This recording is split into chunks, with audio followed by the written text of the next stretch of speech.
In my first week back in the Pentagon, I did want to address my recent hospital stay and some of the issues around it. I'm recovering well, but as you can see, I'm still recovering. I'm still having some leg pain and doing physical therapy to get past it. I'm deeply grateful to my doctors and the nursing staff at Walter Reed, and I very much appreciate all the good wishes. But I want to be crystal clear. We did not handle this right, and I did not handle this right. I should have told the president about my cancer diagnosis. I should have also told my team and the American public. And I take full responsibility. I apologize to my teammates and to the American people. Now, I want to make it very clear that there were no gaps in authorities and no risk to the department's command and control. At every moment, either I or the Deputy Secretary was in full charge.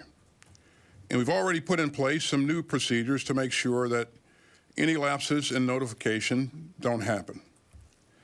In the future, if the Deputy Secretary needs to temporarily assume the duties of my office, she and several White House offices will be immediately notified, including the White House Situation Room.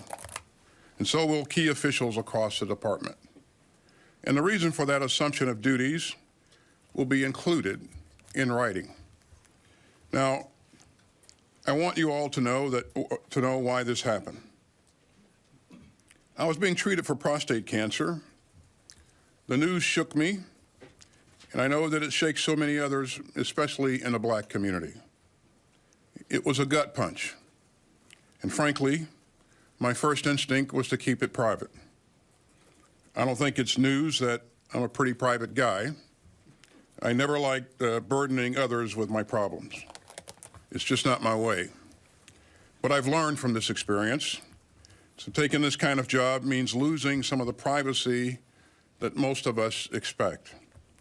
The American people have a right to know if their leaders are facing health challenges that might affect their ability to perform their duties, even temporarily. So a wider circle should have been notified, especially the president. I'll take your questions today, but as you know, we've got an ongoing internal review, as well as a DOD Inspector General review that we fully support. So I may have to discuss some aspects later. Now, let me back up a bit. As you know, on 22nd December, I had a minimally invasive procedure to cure me of my recently diagnosed prostate cancer. And then I hit some bad luck during what is usually a pretty easy recovery. On January 1st, I felt severe leg pain and pain in the abdomen and hip. And that evening, an ambulance took me to Walter Reed. The doctors found that I had several issues that needed treatment, including a bladder infection and abdominal problems. On January 2nd, I was also experiencing fever and chills and shallow breathing. The medical staff decided to transfer me to the critical care unit for several days for closer monitoring and better team care by my doctors.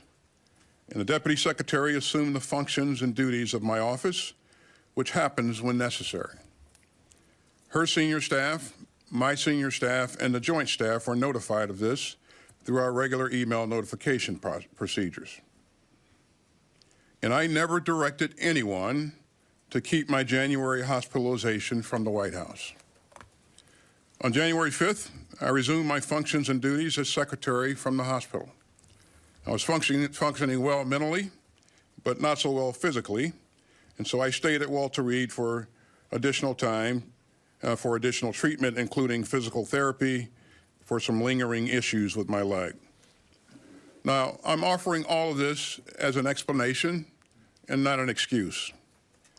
I am very proud of what we've achieved at the department over the past 3 years, but we fell short on this one. As a rule, I don't talk about conversations with my boss, but I can tell you I've apologized directly to President Biden. And I've told him that I'm deeply sorry for not letting him know immediately that I received a heavy diagnosis and was getting treatment. And he has responded with the grace and warm heart that anyone who knows President Biden would expect. And I'm grateful for his full confidence in me. And finally, I also missed an opportunity to send a message on an important public health issue, and I'd like to fix that right now. I was diagnosed with a highly treatable form of cancer, a pretty common one. 1 in 8 American men will get prostate cancer. 1 in 6 black men will get it.